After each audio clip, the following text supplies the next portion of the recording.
fourth industrial revolution isn't limited to the technology sector or to smart manufacturing, but it includes all things digital within the economy. So everything from data to e-commerce to online advertising and to digital content.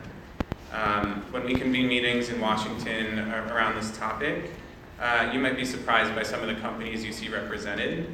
There's often representatives from energy companies, infrastructure, financial services, healthcare, and consumer goods. Lay out policies that are going to enable its growth sustainably and equitably. Now that I've kind of briefly touched on the scope of the fourth industrial revolution, I want to start a little bit on the scale of what we're talking about. And there's a couple of facts that I think are worth noting. The first is that the digital economy and fourth industrial revolution are in their really early stages. In 2015, for example, all things in the digital economy were valued around $19 trillion globally. They made up 22.5% of global gross domestic product, but we expect those numbers to grow substantially by next year. We were expecting over that 5-year period a growth of about $5 trillion to GDP.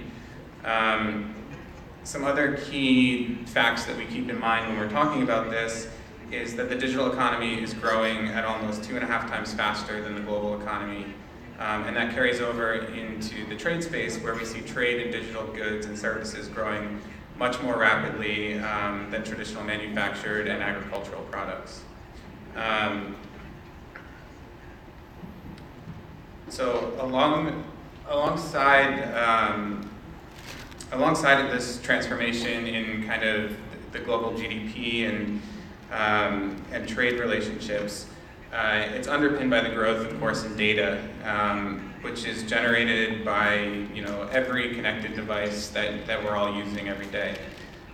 Some key facts to put it in context: there's by 2022, Ericsson has estimated that there'll be 29 billion connected devices around the world. Cisco, over that same time frame, predicts that global internet traffic will increase by 3.5 times of what it was in just 2017.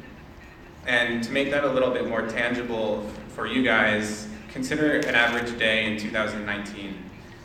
There's 295 billion emails sent, 500 million tweets, 65 billion WhatsApp messages, 95 million photos are shared on Instagram, and there's over 5 billion online searches. That's every single day of 2019. So that's a lot of data that we're talking about.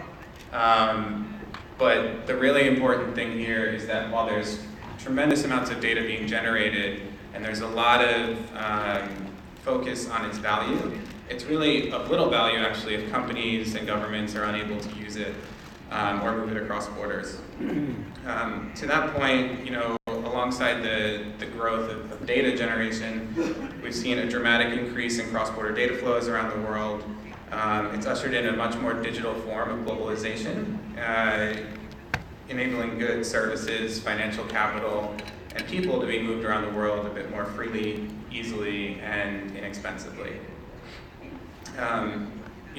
Every day we in Washington at the Chamber talk to US companies that are trying to grapple with these fundamental changes and trying to harness the potential of these trends. It's really striking to hear a company say that the ability for them to move data across borders is as important for them to move financial capital around the world. So, we're not just talking about something that's generated and used, we're talking about something that has a real impact on a company's ability to operate in global markets. And I wanted to kind of dig a little bit deeper into a specific sector just to give you some more tangible facts about what we're talking about. That's in manufacturing. The application of the Internet of Things to the manufacturing center has tremendous potential. It's projected to generate between $1.2 and $3.7 trillion of value over the next 10 years. That'll take place in 4 primary areas: in operational efficiency, in predictive and preventative maintenance, supply chain management, and inventory and logistics. From a business perspective, though, companies around the world want to take advantage of these things, but the challenge that a lot of them are having is on the policy side, where there's a lot of restrictions around the world or competing directives that don't allow them to implement some of these technologies and utilize them in the way that's most beneficial to their business and to the communities that they operate in. And of course, developing these policies is really, really challenging. So I wanted to use this time to share some stories of the challenges we're facing in the United States around developing policy in these areas, and then touch on some of the innovative solutions that we've put together. I'd caveat that with it's a work in progress in the United States. I think everyone up here has touched on some of the challenges that they're facing in their economies, and the United States is no different. So we're seeing really substantial changes in workforce. We're finding that traditional education isn't keeping up with the careers and skills that are needed to match the requirement of today in the job place. And there's 50% of open available positions in the US go unfilled because qualified candidates aren't available. And that number is a little bit greater in advanced manufacturing and the technology sector. The other challenge we see is regulatory uncertainty. I touched on this very briefly, but diverging and competing regulatory schemes around the world make it really difficult for companies to operate their business efficiently across borders. And I think that challenge is even more acutely felt for SMEs who don't have the resources, both from a technical perspective, from a manpower perspective, and from a budgetary perspective to do these things. In a similar vein, we're seeing competing data and privacy policies pop up around the world. There's 120 countries to date, it may have grown since I wrote this, but who knows, have passed some form of data protection legislation. And in the US, while we believe privacy safeguards are necessary to ensure consumer protection, consumers also demand the mobility of data to bring them the best products and services. The question that we try to grapple with in the United States is how to strike that balance between meaningful privacy protection and the flexibilities that companies need to innovate. And then, of course, as we're looking outside the United States, how to make the regulatory frameworks interoperable between competing data protection and privacy regimes. We don't have a perfect answer to this, but I will touch on some of the solutions.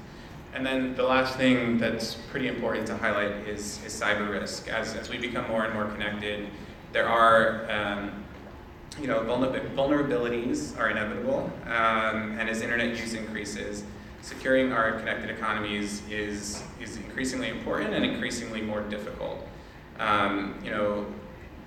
It's likely by 2020, for example, that 60% of digital businesses will have some kind of cyber intrusion due to the failure to manage this risk. So we debate a lot in the United States, what is the acceptable kind of threshold for risk here, and how do you make sure that when you're establishing a cybersecurity framework that it is flexible and can accommodate kind of the needs of the world today. So some of the things that we've been doing to address those challenges, I'd like to start where we're doing really well. The US is doing really well on cyber. We have been addressing cyber risks from a policy perspective in the United States, mostly through the increased adoption of the US government's National Institute for Standards and Technology's cybersecurity framework. The NIST framework is what I'll refer to it moving forward. But the really critical things about this framework is that it's a voluntary guidance rather than a prescriptive set of measures from the US government.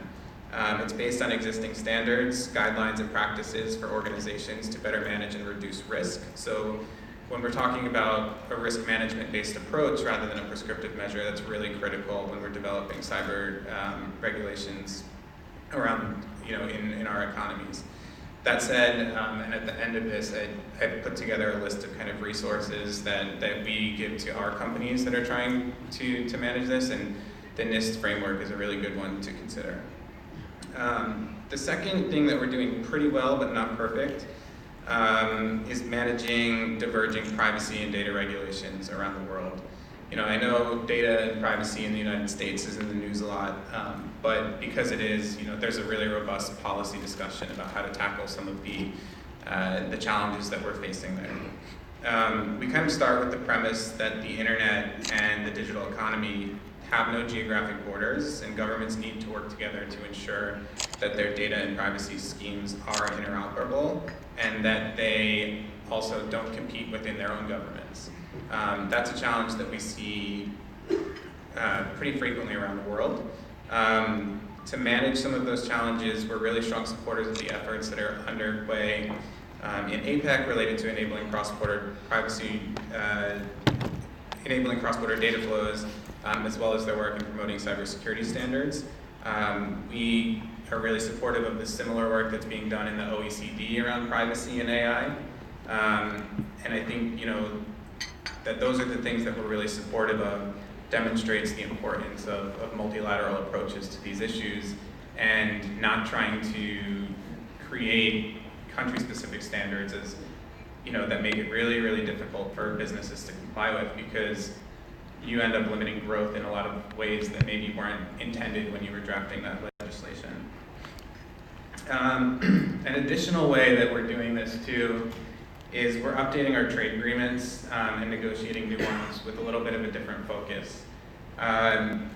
You know, I know that there's been a lot of challenges in the way that the U.S. has approached trade recently, but we're looking at things like the USMCA. The biggest outcome of it was that there was a really robust digital economy chapter that was added, and it has protections, you know, language on cybersecurity, on the prohibition of data localization, on the prohibition of source code disclosure, which are really, really important for businesses that are trying to operate globally.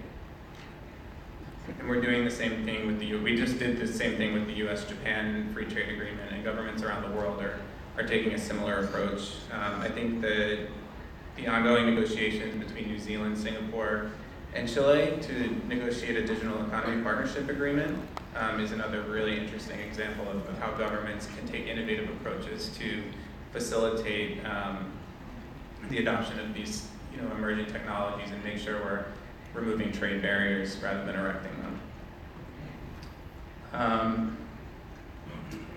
I also want to touch on things that we're doing really poorly in the United States. The first one is we don't have federal privacy legislation in the US, and that's a challenge because we have 50 states, and as we've seen with the passage of the California Consumer Privacy Act, that it'd be really difficult for US companies to comply with 50 different privacy regulations, and it makes it even more difficult for companies that are not just operating domestically. We'd also encourage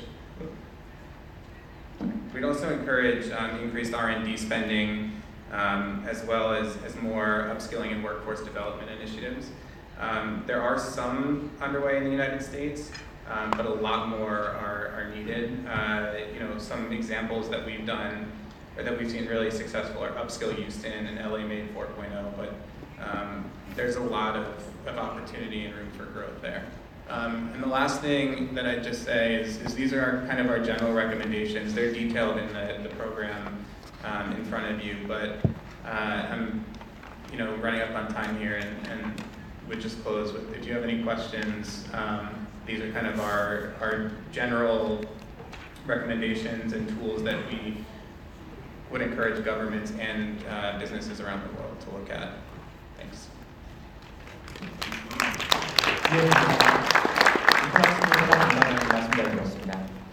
미국의 프라이빗 섹터에서의 반전과 정책 우선순위에 대해서 말씀해 주셨습니다.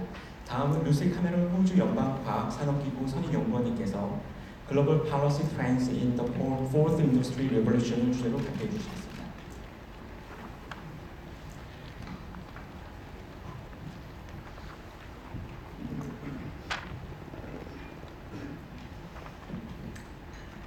Thank you, Professor. Professor Kim, and thank the organising committee for this great conference here today.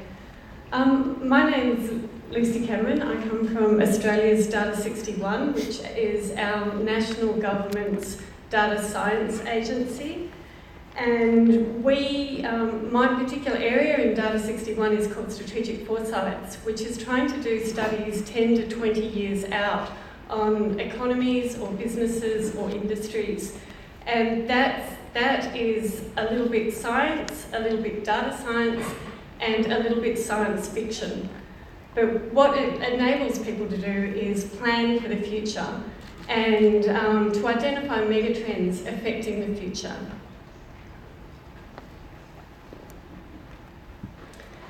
So when you look at what's different now in terms of the digital economy, which is a term we also use in Australia a lot more than the fourth industrial revolution, but when you look at what is different now, there are a number of things which are really changing production and distribution of services and products, and also of actual value in terms of paying for and valuing these goods and services.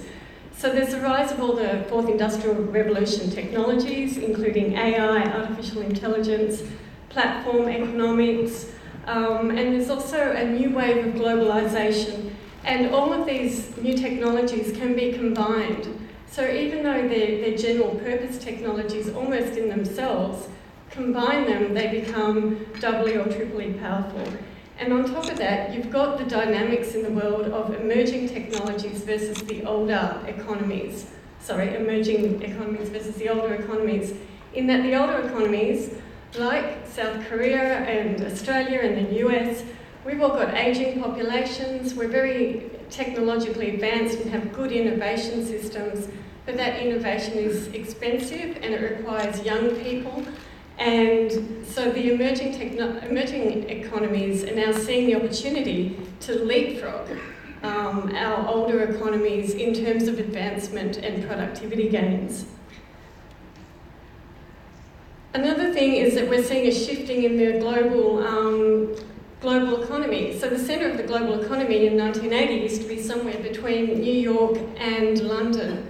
And now it is moving rapidly east, and in 2030 it'll be somewhere between Delhi and Beijing. So that is having a big impact on the megatrends which are affecting and driving the fourth industrial revolution. So the general purpose technologies of the older revolution were steam engines and electricity and computer power, and now the new technologies such as big data analytics, AI machine learning, blockchain, platform economies and cloud-based services, virtual and augmented reality, and sensor networks and the Internet of Things. And these are changing production enormously. For instance, in Australia, we have fully automated farms and mines now, which don't need any people at all on them while production is occurring.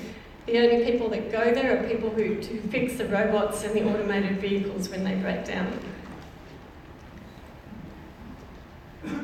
So I'm going to talk briefly about Australian policies, but then I'm going to talk more about the global megatrends and the regional megatrends that are affecting governments, because we all share the same sorts of problems. So in Australia, we have a number of policies which sit under our Department of Innovation and Industry and Science Division. And they're things like we've got a collaboration with Germany on advanced manufacturing and technology transfer between the two countries. We are developing test labs within our government organisations so that private and the startup sector can come and test out their technologies on government infrastructure. We've got a skilling up program, specifically in the fourth industrial revolution technologies, particularly AI and cybersecurity.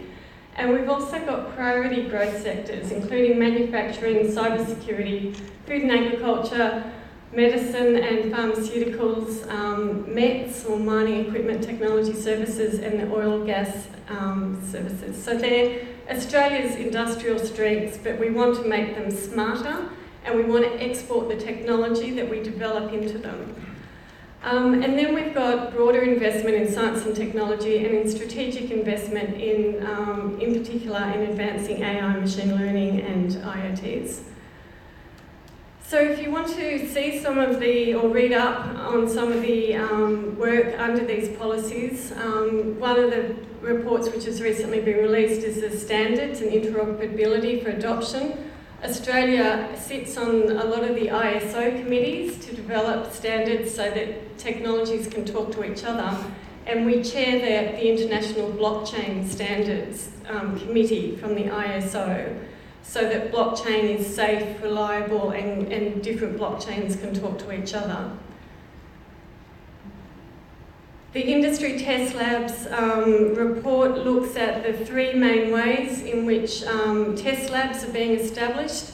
There's an Industry 4.0 showcase. We've created a national innovation platform, and it's a catalyst for transformation, so we are using those pilot studies to implement into industry.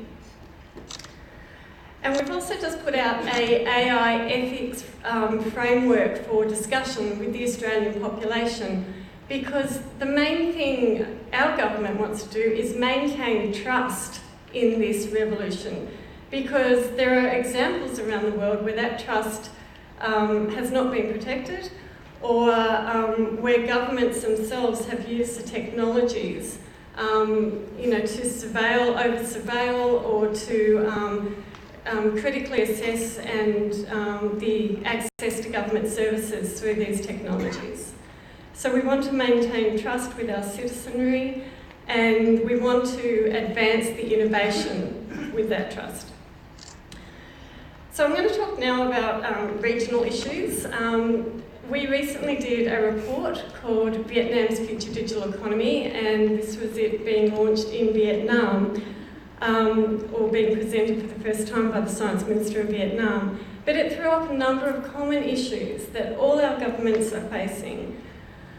These were the megatrends that we saw driving the future economy, future digital economy. And there were things like the push for smarter cities. So the whole region at the moment is urbanising quickly at a rapid pace. So there is a push for smarter cities. Vietnam was one of the most internationalised economies, and South Korea is also highly internationalised. Australia is highly internationalised. That is going to continue to increase as platform economies grow and as direct foreign investment increases in capital flows across borders. There is obviously a need for incredibly good cybersecurity in this day and age. If critical infrastructure starts to get put onto the Internet of Things, then it's only going to be protected by incredibly good cybersecurity. There's a need to increase digital skills region-wide and across the globe. And there are also changing consumer behaviours, particularly in this age of climate change and a review of a lot of people's buying habits, but also there's digital tribes online, influencers, and other things going on, which means that connectivity is of greater importance. And finally, there's a need for modern infrastructure, including energy and ICT infrastructure. So some of the policy trends then, which come from those megatrends, are things like, in the energy space, there are new investment models. So in the past, governments have invested mainly in the infrastructure, but increasingly people are using platforms to raise the funds to create and invest in the infrastructure, or bringing more investment in from the private sector. With smart grids, for instance, there's a lot more feed-in capacity. In Australia, we're using blockchain technologies to buy and sell electrons on the electricity grid. There's also the need for assured capacity, particularly in peak periods, especially as a lot of the renewables are not assured. And wireless infrastructure is in some ways leapfrogging the need for a lot of wired-in infrastructure. And there is, and this was raised before, there's a link between connectivity and economic growth, particularly in OECD countries. So with cybersecurity, almost all countries around the world are building capability in cybersecurity at the moment and investing in secure networks, secure servers, redundancy in the science and technology of privacy-preserving algorithms. And as just was mentioned, contributing to regional data sharing frameworks. And this is really important because data sovereignty or protecting data on sovereign land is not going to promote the digital economy or the trading in digital goods and services. The policy trends in digital skills are promoting more coding, STEM and computers in schools, but also acknowledging that lifelong learning is now needed. We all need to skill up in our data skills. There's a trend towards platform-based learning, and I don't know how many of you have got children, but a lot of the children in Australia learn by YouTube videos, but also online lessons and interactive games and other things which are done via platforms.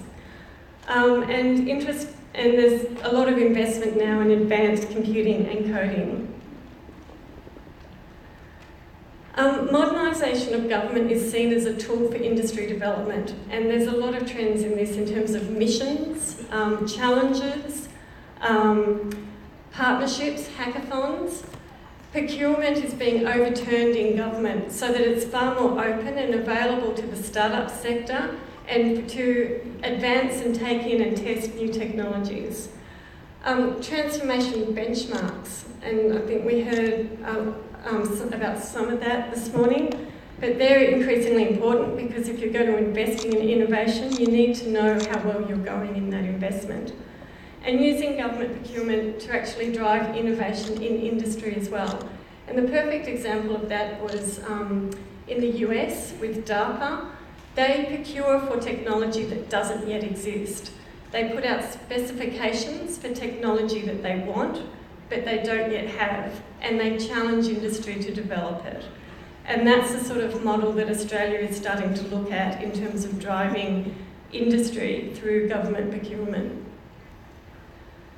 And of course we have our Industry 4.0 policies, developing national data and computer science organisations. Australia, South Korea, other countries already have that. But data is now more of a tradable good than oil was 2 decades ago. So creating data science agencies makes sense. Prioritising specialist industries and creating government private research sector is called the triple helix approach, approaches to development and industry development within certain industries or certain sectors. And taxation and regulation. It was the last thing we put down on the Vietnam work, but it is of high priority in some areas and of lower priority in other areas. In doing our work in Vietnam, we discovered over 140 areas cited in need of regulatory reform to advance the digital economy. And some of those were urgent, others were not so urgent. And so to do that, to prioritise it, we said the industry needs to establish a committee to tell government what is most needed. But mainly those feedback loops. Industry and government needs to know what each other needs. And then piloting, and this was mentioned a bit in terms of the welfare sector. The welfare sector is integral to Industry 4.0 transition because things like universal basic incomes or robot taxes or retraining credits are going to be essential in terms of transforming an economy because people need to know how they can transform or go from one sector or one job to another job. So they were the big areas that we came up with in terms of global policy megatrends. And I think when it comes down to it, each country has its own take on that, an own implementation of those global policy megatrends. But I think the message is we are all grappling with the same problems. We are all trying to create inclusive growth. We're all trying to protect our nations and our industries and our institutions. And it's really up to all of us to imagine, open our minds and imagine how the future can be. Thank you very much. 연구원이 말씀 잘 들었습니다. 4차 산업혁명의 글로벌 트렌드에 대해서 발표해 주셨는데요. 특히 퍼펙트 스톰이라고 말씀해 주신 키워드가 인상적이었던 것 같습니다. 다음은 야니브 골드버그 주한 이스라엘 대사관 찬사관님께서 이스라엘의 4차 산업혁명 개요와 기회에 대해서 말씀해 주시겠습니다.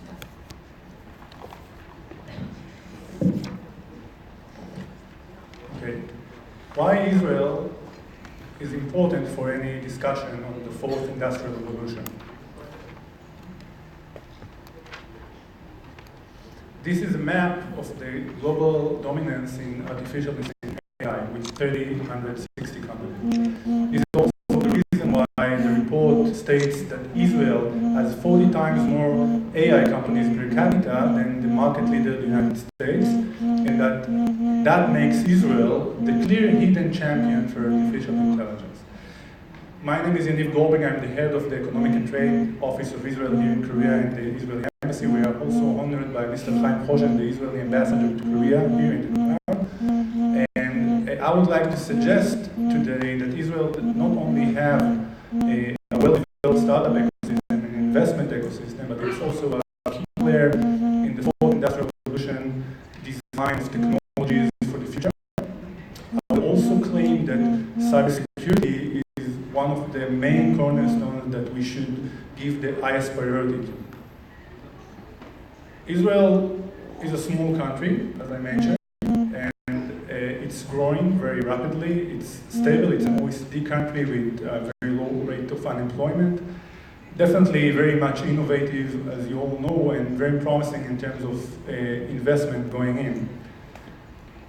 Israel, we called it the land of creation. It's a small country, but it definitely disrupts technological conceptions and industries all over the world. But I'm proud to say that Israel has a very great partner in Asia, Korea, and together we lead the world in terms of R&D investment out of our GDP. Both of the countries contribute 4.5% of their expenditures or out of their GDP. Israel led the world in that sense, in that term, for many decades, and Korea is now joining this effort. And in Israel, we have also very fine research institutes like the Technion, Bar-Ilan University, Ben Gurion, and the Hebrew University in Jerusalem. All of them are heavily financed by the government, and those four are actually considered at the forefront of the artificial intelligence research. We also have the Tel Aviv University and the Weizmann Institute, which are also very much well known, given high ranks in citations and scientific research. The government of Israel actually pushes very strongly the local industry to adopt new technologies for the Industrial Revolution 4.0 era, or as we called it in Israel, advanced manufacturing era. The government of Israel is planning to invest more than $300 million in the next couple of years. First, to transform the local industry, which is quite small, to adopt more advanced technologies into the production processes, but also into establishing a new national advanced manufacturing research institute in order to diffuse the technologies and the knowledge into the industry. In addition, as I mentioned, artificial intelligence earlier, we are now establishing a national committee of 80 experts from all areas of government, business sector, investments, even the army, to research a new strategy, a new national strategy for artificial intelligence in order to maintain our leadership in the AI world. But actually the main effort of the Israeli government is not towards the inside, but actually towards the outside, because as I told you, the local industry in Israel is small. We are actually promoting the Israeli technologies, the Israeli startup companies, to develop the new technologies for the global players, for the big countries, big manufacturing countries, and our main effort is to promote these technologies and to work together internationally with many players, countries, and companies alike. On the right side, you can see in Hebrew, our language, it's a new national strategy for the advanced manufacturing. On the left, you can see some kind of an illustration of the Israeli ecosystem. It's some kind of a combination that we promote for the government, the army, the investors, the startups, the academia, to work together to maintain the ecosystem and to promote it. In addition, the Innovation Authority is a governmental agency under the Ministry of Economy, which is in charge on supporting and boosting the startup ecosystem, and also is in charge on advanced manufacturing technologies and their promotion all around the world. So I think the World Economic Forum report, the last report by the World Economic Forum, was well aware to this kind of unique ecosystem in Israel, as many investors are. Ecosystem and is where entrepreneurship culture is the strongest, the acceptance of and embrace change the most, and where innovative companies grow the fastest. And I would like to share with you a very interesting example for disruptive technologies by a company named Tevel Robotics Technologies. I had the pleasure of visiting them last August in Israel with a Korean conglomerate, famous one. And their company is very, very small, located 20 kilometers south of Tel Aviv near Air Force, Israeli Air Force Base. It's a small orchard of apples and oranges. And the company is 25 people with mostly engineers, PhDs and so forth. And what they are doing is they are trying to disrupt a very traditional industry, the agriculture industry. And what they're doing is they're taking a drone. This is a real picture. They're taking a drone, they put a robotic arm on it with sensors and a lot of artificial intelligence inside with cameras and computer vision and all of that.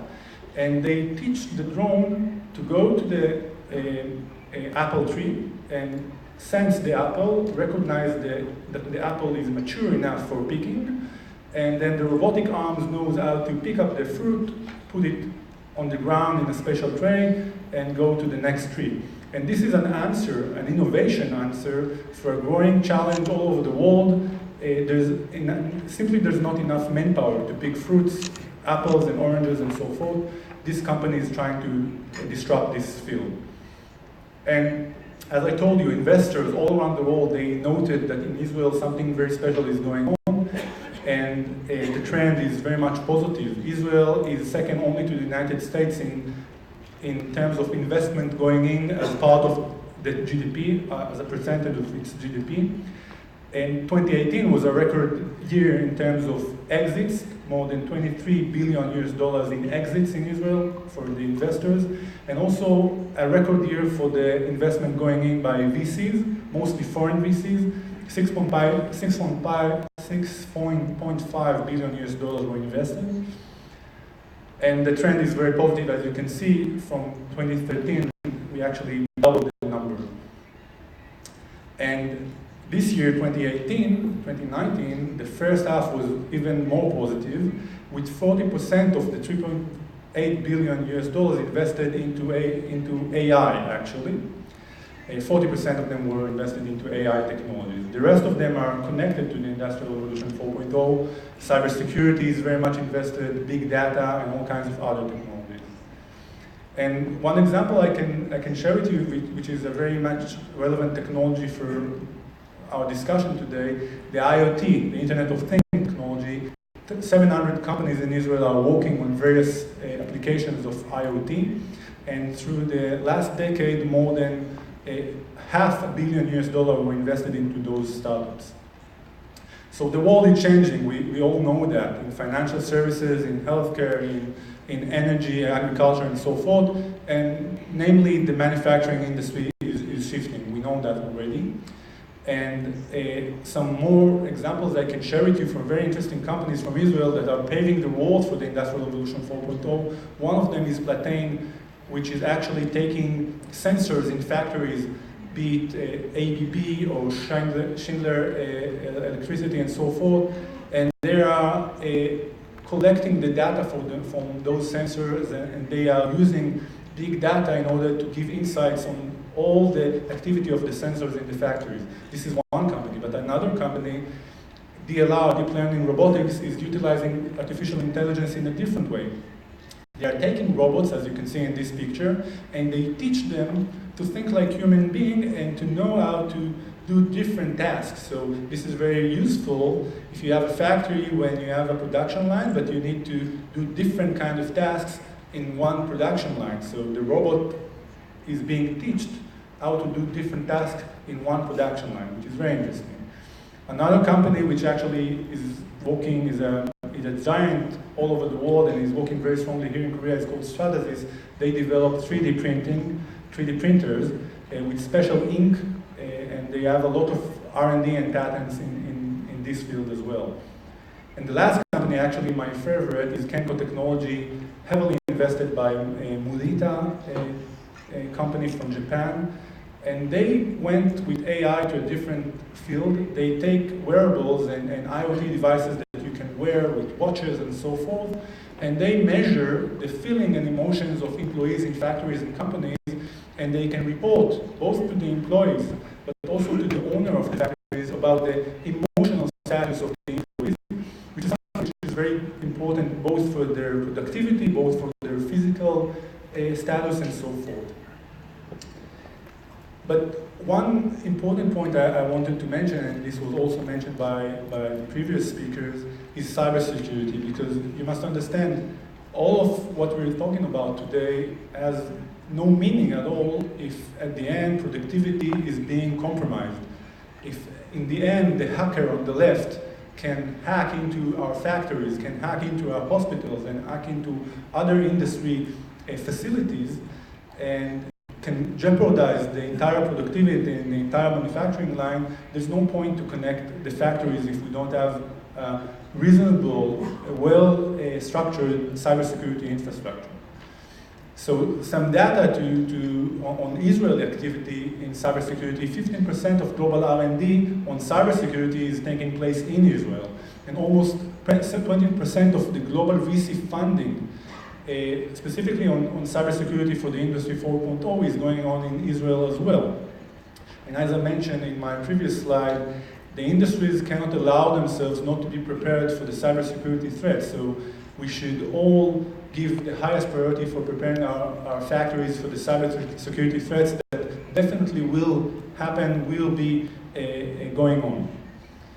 Honeywell, the American manufacturing giant, is not waiting for the cybersecurity threats to happen, and they already purchased in 2017 an Israeli company named Next9. It's an Israeli company that knows how to consolidate various IoT devices and various production elements inside the factory, and sometimes from different vendors, and they know how to manage the entire operation of those elements in a way that prevents the cybersecurity attackers, the hackers, to penetrate inside and damage the production line.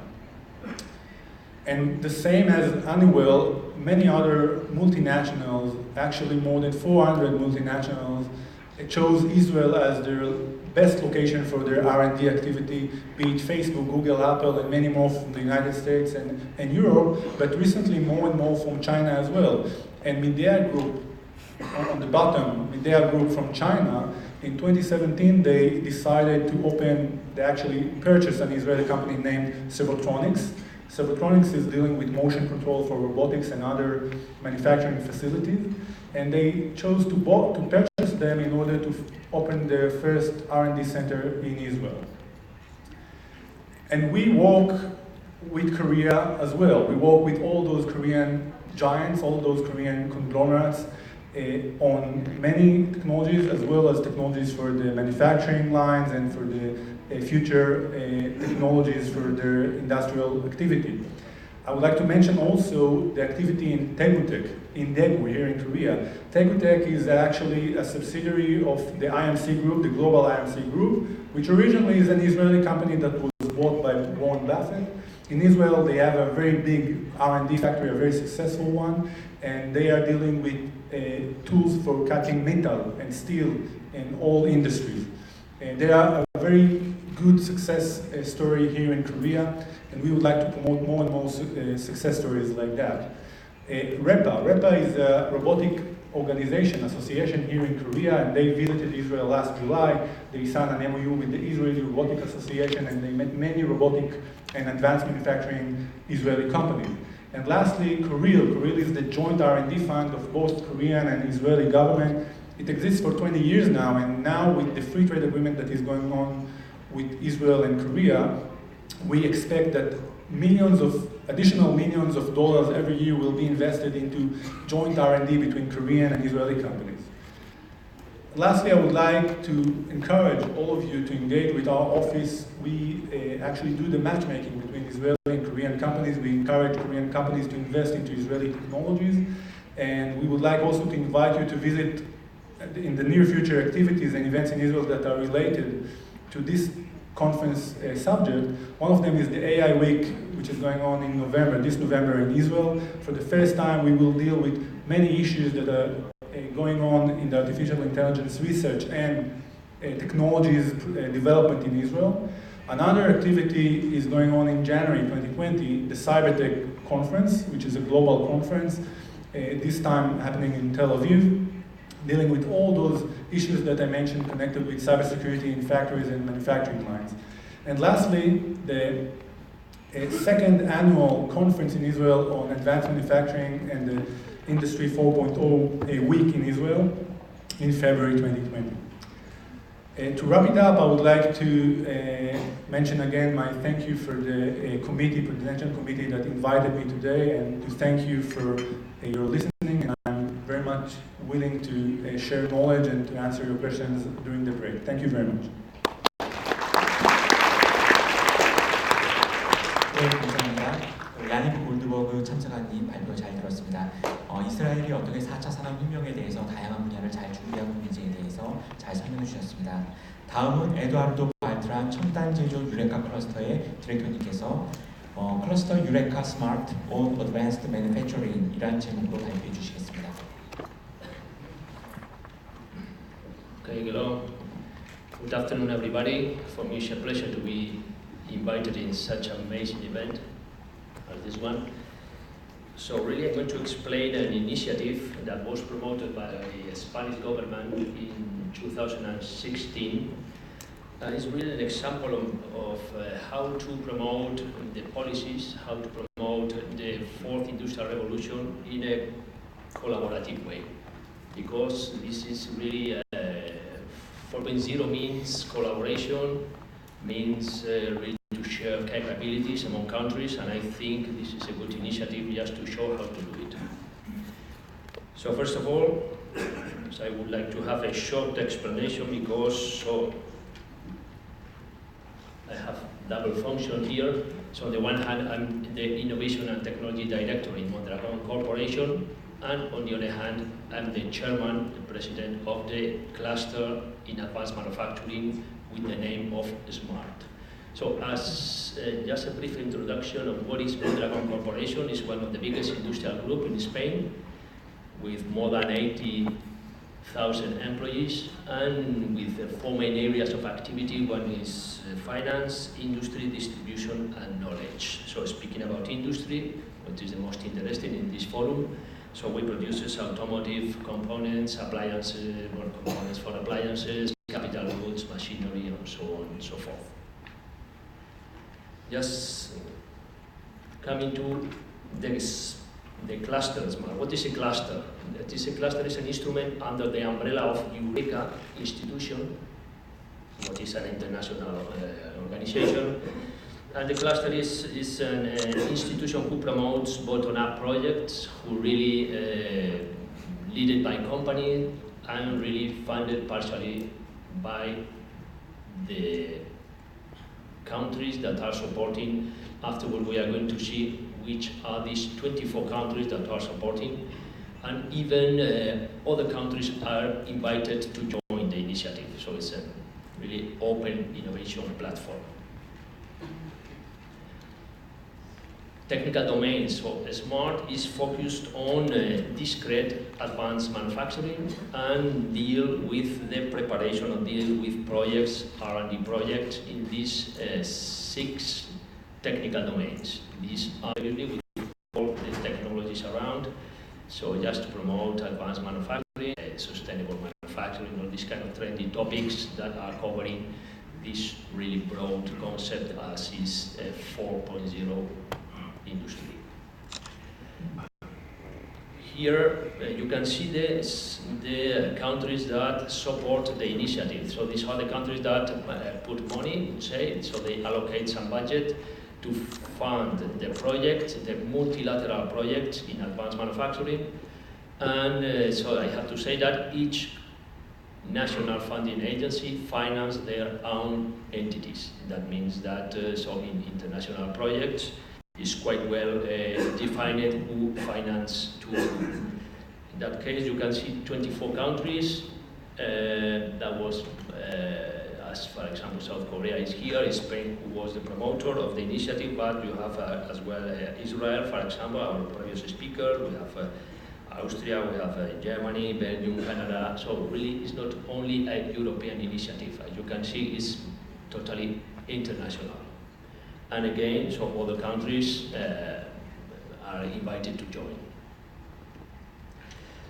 Speaking about South Korea, the National Funding Agency, so the entity who financed the project, the Korean entities, is the KIAT, International Technology Corporation. There you can see the contact persons, but KIAT promotes bilateral and multilateral international projects in different fields, obviously, but in the case of advanced manufacturing is the one which we are speaking about. Okay, just going into the details at the moment, really we have a call that is open.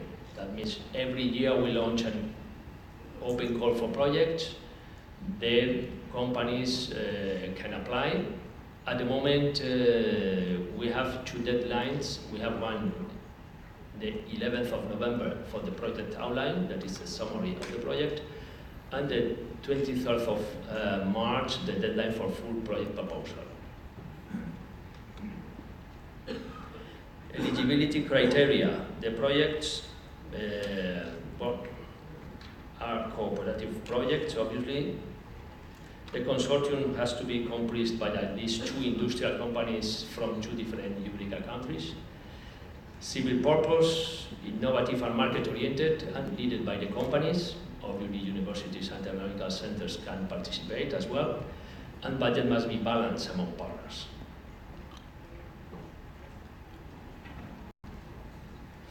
The procedure includes 2 stages. Is important because that way the National Funding Agency can interact with the consortium in order to refine the objectives and in order to adapt mainly the objective of the project to align with the national strategy. Project outline is the first stage, so included to present a short document, approximately 15 pages. And the full project proposal includes the full development of the project with all the work packages. Typical smart project, so it's obviously that is an average of all the projects that we have at the moment. Typical is between 4 and 6 million euros. Normally 6-8 participants. Obviously, as I said before, the minimum consortium has to be comprised by 2 entities from 2 different countries, but normally it's 2-4 countries and a duration about 2-3 years. It is on average the typical project that we have at the moment. And for you to have an idea, in the 2 previous calls, we have at the moment 27 projects approved with a total cost of 54 million euros. Here it's important to remark the 79% of success rate. Why so high success rate? Because the national funding agencies are involved from the beginning in the configuration of the project. So it's really important. And you can see here another relevant detail is that you can see the percentage of small and medium companies is more than 45%, and is really very well balanced with the participation of large companies in terms of budget. So that means that the instrument also promotes cooperation among small and medium enterprise and large companies. So in that case, large companies really have an effect really as a tractor company for other small and medium companies. So it's really an instrument that promotes cooperation in that sense. So here, a couple of examples. In that case, the project has a participation of a German company, Korean, South Korean company, and Spanish companies. In that case, is focused on the intensive data exchange and intelligent analysis for improved quality and shorten the delivery time. It's a 2 years project with more than about 1.7 million euros.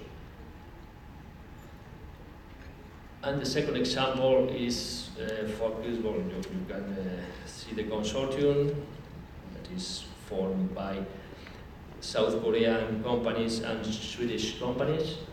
And in that case, the objective is focused on a framework for an interoperable platform. So this morning we have seen that platforms is one of the paradigms in this digitization economy. And yes, in that case, the platforms are focused on cloud services, big data, quality control, production control, and these kind of things. So just, I would like to remark that all the information is available in the website. You can see here, www.smarteureka.com.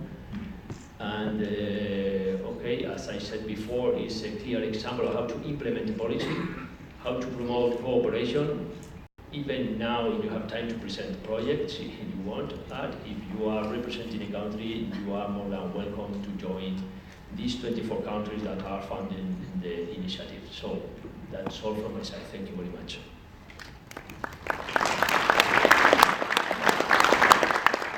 예, 감사합니다. 에드와르도 발트란 디렉터님 말씀 잘 들었습니다. 첨단 지수 분야에 있어서 국제협력 프로젝트 사례에 대해서 말씀해 주셨습니다. 이로써 네 분 모두의 발표를 다 들었습니다. 그러면 지금부터 이상훈 과장님께서 종합 토론자로서 토론을 부탁드리겠습니다. 몇 가지 질문을 저희를 대신해서 발표자들께 해주시도록 하겠습니다. Thank you very much. So your presentation was excellent, and so actually I have questions to all of you, and each questions are different, of course. And then my first question is goes to Mr. Montella. So your presentation was very comprehensive about what's happening and what's going to do in the United States. And then my question first is that about the regulatory uncertainty. So it's really a tricky issue for every government across the world, because so rapid technological changes also gives a lot of challenges to industries, to even to individual levels. So, but if we take a look at the private sector, especially companies, so small and medium-sized companies, as you mentioned, they have very limited choices to cope with these changes. So is there any assistance from the government, or federal level government, or the state level government, or any other from another private sector associations or interest groups? So please share with us about how to cope with this issue. Sure. Thank you very much for the question. And I think the question itself kind of underscores something that we were talking about, and it came up, I think, in every presentation that's happened today. But the need for clear and consistent regulations that are not competing with each other, both internally within economies and across the world, is really, really important, particularly for SMEs, because they don't often have the same amount of resources to tackle some of these challenges. In terms of what the U.S. government does to support that, we do have a small business administration that offers some tools and toolkits to address these issues. The Chamber, actually realizing some of this, we just launched our own website called Co, which has a kind of a how-to kit for small businesses operating around the world. There's a lot of export promotion. I know AmCham Korea just did a big partnership with the U.S. Department of Commerce on how to help promote SME exports. But all the skills in the world and all the tools in the world aren't going to change the regulations if they're competing with each other and companies are trying to, compete with one regulation from a Financial Services Commission, a second regulation from a Communications Commission, and a third from someone else. So it's really, really challenging. Our recommendation is to, before governments implement new policies, is that they really take stock of what's in existence, what their governments are doing. On the conflict between even governmental agencies and ministries, because if these different or different issues, different policies, which could cause some unclear direction to companies, so it could be really another challenge to companies. So I totally agree with that, and the Korean government also really careful about it, not to really give mixed signals to companies, and not to misunderstand the governmental direction. But in the reality, it's not easy. Actually, to be frank, it's really, really hard, because there is another interest. There's an interest between the incumbents and the newcomers. So these things make it really hard for making design and policy, and then also in the process of implementing. So that's we all aware of this. And then my question to Dr. Cameron. So your question was quite sort of provoking about as you mentioned about the using communications, and then the energy infrastructures. So we talk a lot about the data, cloud, and then AI a lot. But so in the era of the climate crisis, I would prefer saying not climate change, climate crisis. So we actually the technology and the science. We need to see. We need to use this advancement to mitigate or adapt ourselves to rapid changing environment degradation. So in Australia case, I think you have abundant natural resources, and then you use these resources in a smart way using technology. So could you share with us your efforts and then some good performance records to share with another country? Thank you. Yes, thank you. So there are three big megatrends, I think, which are driving this. One is climate change and the need to use renewable energy sources. One is the fact that data is moving on to essential services, or our essential services are moving online, and we need to protect the power that powers them. And I guess the other is the actual impact of the technologies themselves on making power and ICT networks far more efficient. So you can have lower power servers now, or 5G technology is actually less energy consuming than 4G technology. So, but you certainly can't have a digital economy or the fourth industrial revolution without secure power. And a lot of people were surprised in our Vietnam work that we put that at the very front and said, you need to address the power issues in this country first before you embark upon a huge investment in the digital economy. But we can't have blackouts if all our banks and trains and health services and other networks are all reliant on online services these days. So it is really essential that countries have power and backup power in the fourth industrial revolution. And the good news is that I feel as though everyone at a micro and macro level are thinking about it. I mean, in Australia there's a lot of people experimenting with backyard windmills and tidal ponds and stream technology to create like low energy powering for their homes so that they're almost self-sufficient.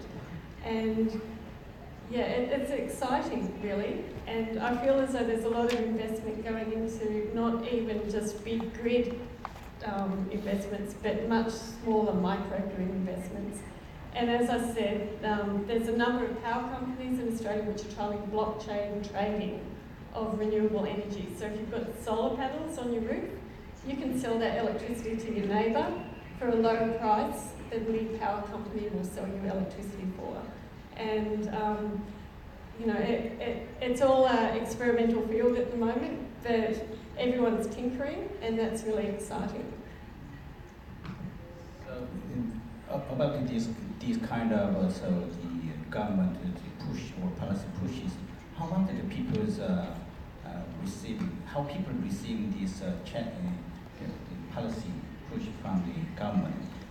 My question is whether there is a good incentives for household which take these changes. Yeah, there are incentives to put solar panels on your roof. There are incentives to transition to renewable technologies in Australia.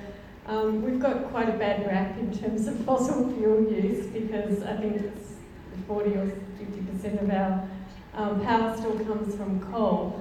However, we are one of the fastest transitioning energy economies in the world at the moment. So there are, you know, we produce a lot of solar energy, and we see it now as an export industry.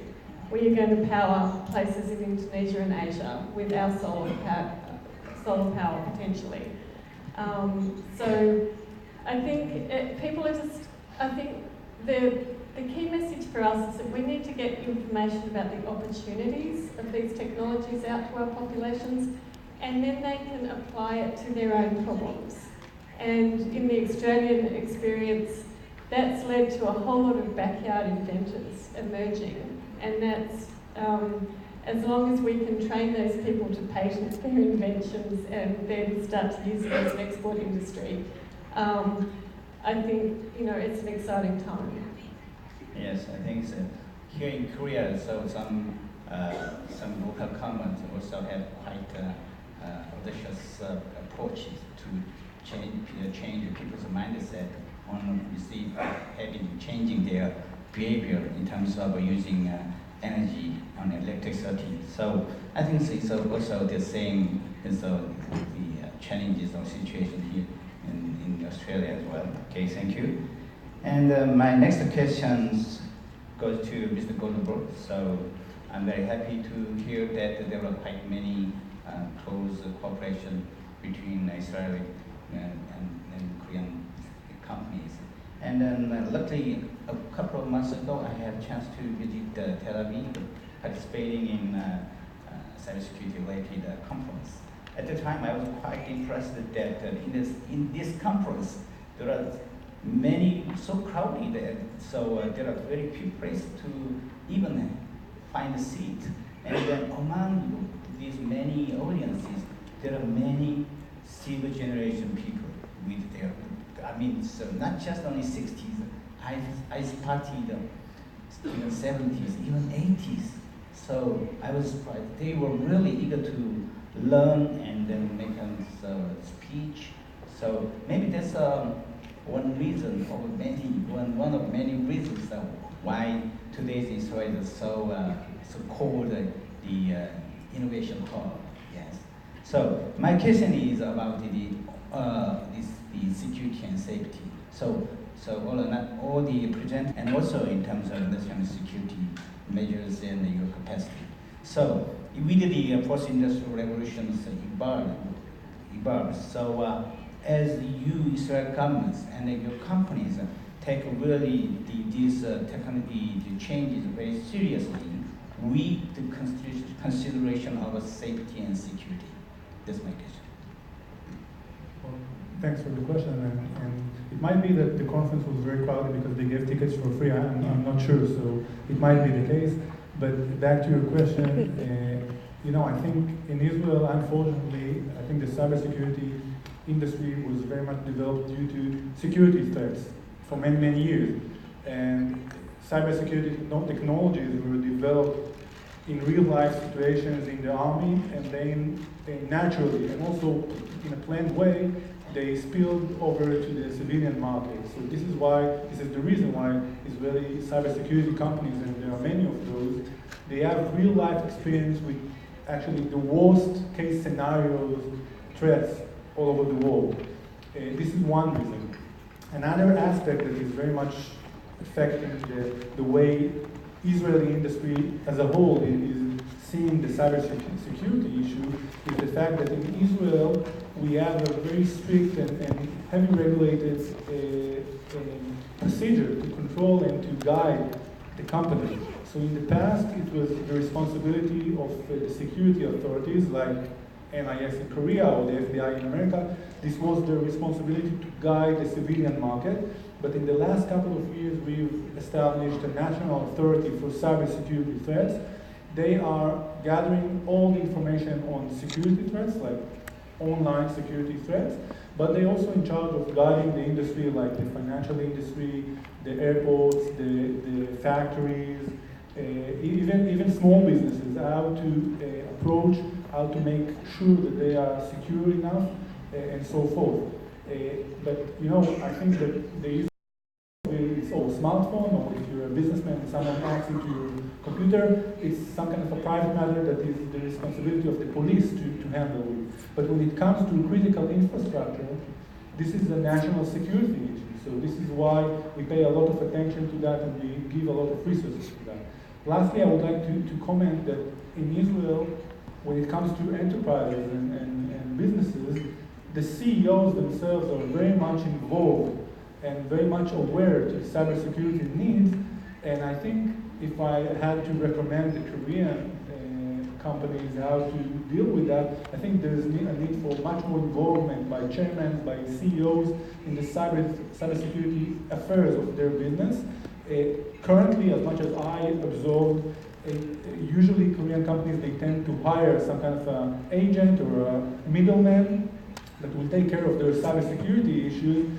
And I think it might be a mistake for the long run. I really encourage them to work directly with the Israeli companies on real solutions for real life problems. Thank you. Sorry. Can I just add to that? In terms of companies having expertise to assess threats, and that is a huge problem in Australia as well. And it's because the boards of companies are generally lawyers and accountants. And there's very few people who understand technology on the boards of companies. So we're, at Data 61, we're actually going out and doing training for boards on risks, including cybersecurity risks. But it's very hard because they're very old school in the way they've assessed risks in the past. Okay, so I'm getting more thrilled touching this issue, cybersecurity issue. Sorry, Mr. Bertrand, please wait, and then we will have time to, answer my question. So I think so, Mr. Montella, you want to say something about this issue? No, I was just going to underscore the importance of the last point. In the U.S., one of the trends that we're seeing is there's an increasing number of major U.S. companies that are putting C-suite positions responsible, that report directly to the CEO, fully responsible for cyber capabilities, cyber defense, risk management, and that's really, really important in signaling how important cybersecurity is to the rest of your company, and I can't underscore how important that is. Yes, that's right. So here in Korea, cybersecurity challenges are dealt by different government agencies. For example, my ministry is in charge of the cybersecurity in the private sector. So the convincing the CEOs, the high figures, as Mr. Goldberg mentioned, is really an important task for us because if we don't change their mindset regarding cybersecurity, the company could not increase their budget for cybersecurity. But cybersecurity is really it's inevitable, the challenges for every country, every entity. So you should raise the cybersecurity capacity against the cyber threat, not just from outside, also inside. So these three challenges should be discussed, and then also finally the CEOs, the top management have to reflect their tackling their policies to enhance their cybersecurity capacity. Okay, thank you for showing your very keen interest and then emphasis on the cybersecurity. And then so the next question is to Mr. Bertrand.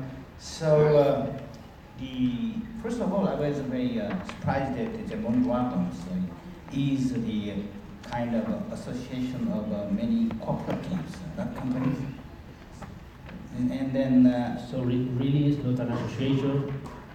It's quite a unique case worldwide because we use a legal form of cooperative, and all of our companies are cooperatives, and that leads to a kind of managing model that is really more horizontal than the typical conglomerate industry. Okay, thank you. So you give us a very informative presentations about the SMART, so the Eureka clusters and the projects, and then also there are some examples between different countries and different industries collaborations. So I really try to echo about your issues. You're saying that collaboration is really the essential way of improving each company or each country's manufacturing, especially manufacturing and competitiveness. So between countries, between regions, even in the same area, between industries and even companies, there are divides. So I think this collaboration could give quite a big contribution to balancing or closing the gap, technology gap or manufacturing knowledge gap.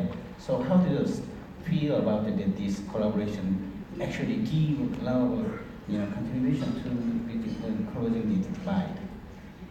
Yes, what is clear is that in the digital area, so with a really huge quantity of data flowing among countries, among companies, so it's really international action.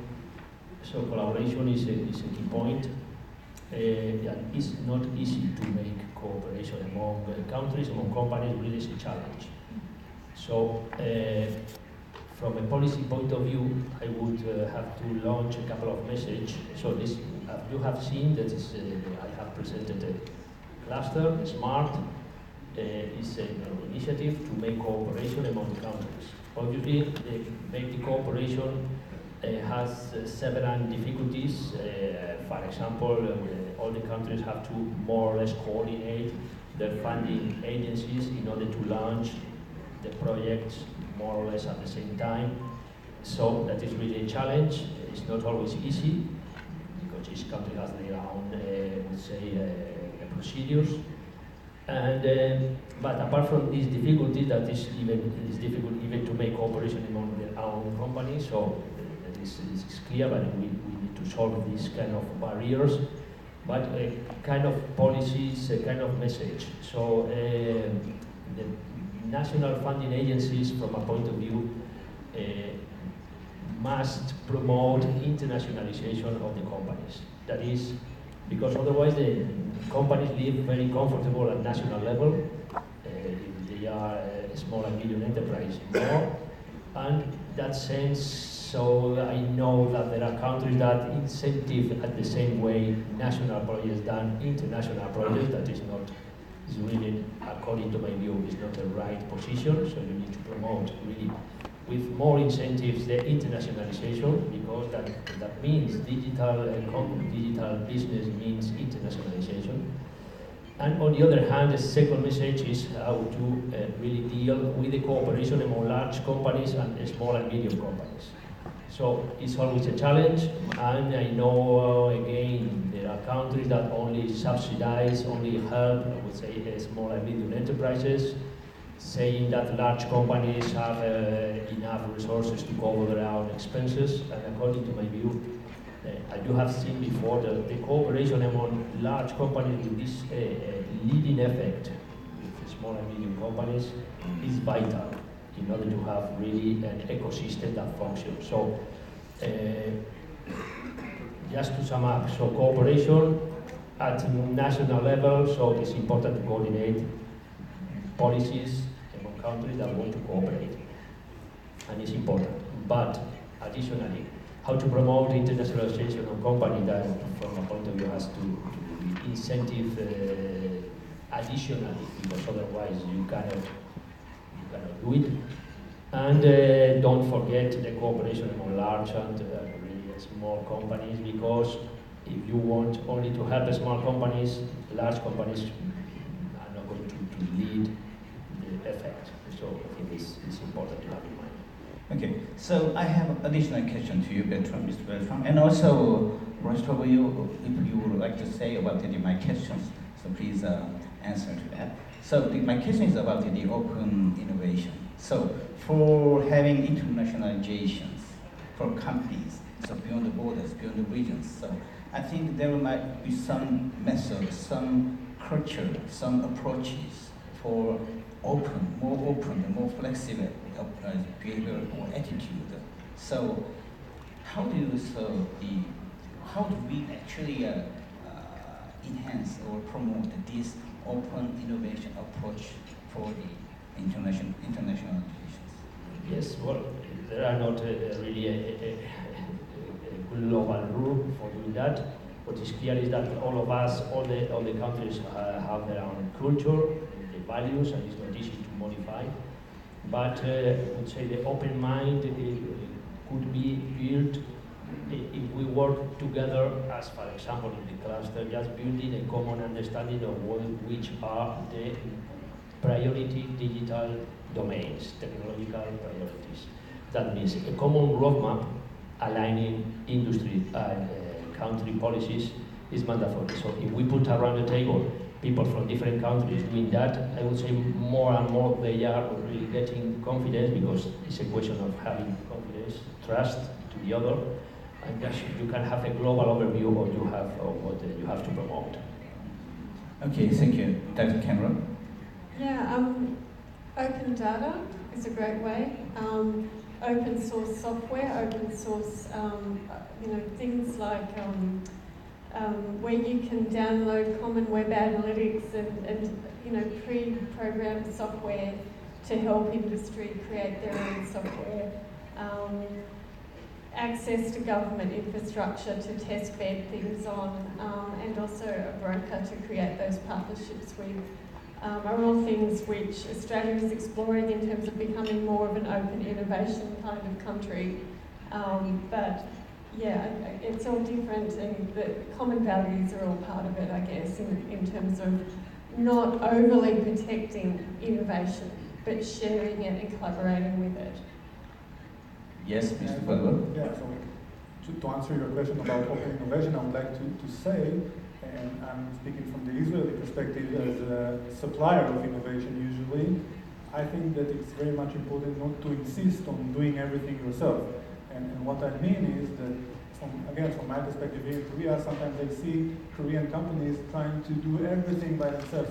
And Korean companies are very, very good in scaling up and doing big operations.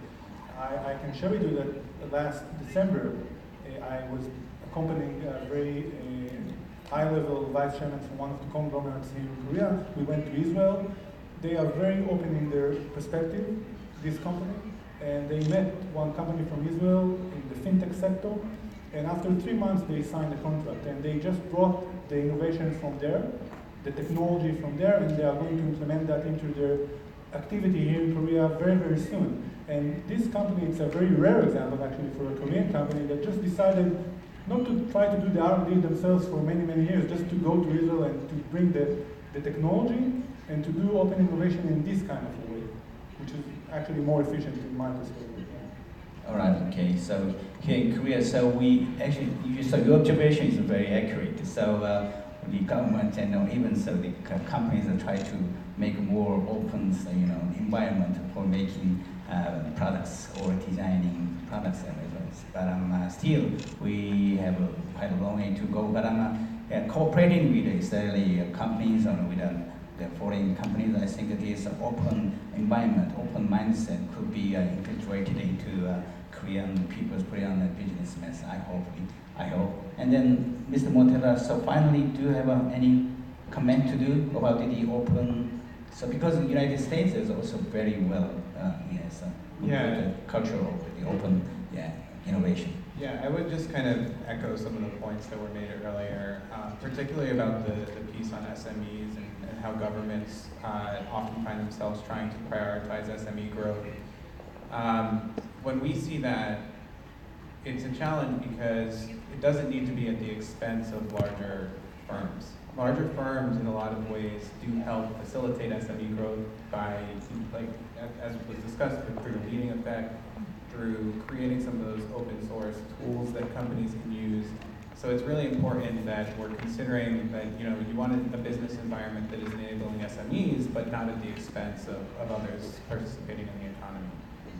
And then the last thing on cooperation, just to circle back a little bit, inter-industry cooperation is really important as well as international cooperation. In the United States, we have something called ISACs, which are these information sharing centers, right? And companies from the same industry can share different types of risks and threats that they're seeing, both with law enforcement and government and each other, to help mitigate them. So maybe it's one bank this week and not, they see some trend lines that might be valuable for another bank the next week to address and put in preventative measures. So that's a really critical tool that we use in the United States as well. I think, we're almost out of time, but I think the thing I admire most about the United States is that they have a culture of failure as well, in that you don't punish firms that try and don't succeed, and that's great for innovation because it means people get up and they're not afraid to try. And I think in countries, Australia is a good example, people don't take as many risks because they're scared of failing and being shamed for that failure. Whereas the United States, I think, and it's something we can all learn from, has this really gung-ho, try again, try until you make it sort of attitude, particularly in Silicon Valley, where people often look at your failures as a learning experience to say, okay, now you're ready to invest in. So. Yeah, okay. So that's right. So that's why this morning the chairperson of the Fourth Industrial Revolution Committee introduced that the recommendation for the Korean government for developing a Fourth Industrial Revolution here in Korea. In this, the recommendation, if I'm right, the second recommendation was about giving more chance for the people who taking a risk and fail, because success and fail, all those are good experience and lessons. So I totally agree with your view, and then also thank you very much for all your presenters, and then so Mr. Professor Kim, I think our mission is complete here. 예, 감사합니다. 이상으로 저희가 토론과 그리고 이제 앞서 내일 발표자분들의 발표를 모두 들었습니다. 저희가 오늘 발표를 들으면서 4차 산업혁명이라고 하는 매우 중요한 주제에 대해서 각국이 인공지능과 사이버 보안 등의 공통적인 주제에 대해서 각국의 현실과 배경에 따라서 각자 독창적인 방법으로 이러한 미래를 준비하고 있다는 것을 들을 수 있는 매우 좋은 기회였던 것 같습니다. 오늘 아주 흥미로운 발표와 열띤 토론을 해주신 발표자분과 토론자분께 박수 부탁드리겠습니다. 토론자분들께 감사드리고요. 이상 1분가를 마치도록 하겠습니다. 감사합니다. 네, 열정적이고 심도 있는 토론 진행해 주신 저희 김철현 교수님 그리고 패널분들께 다시 한번 감사드립니다. 저희가 지금 1분과가 좀 늦게 시작되는 바람에요. 저희가 지금 5분 정도의 커피 브레이크만 갖고 2분과를 시작하고자 합니다. Thank you so very much all our wonderful speakers for the wonderful presentation and discussion.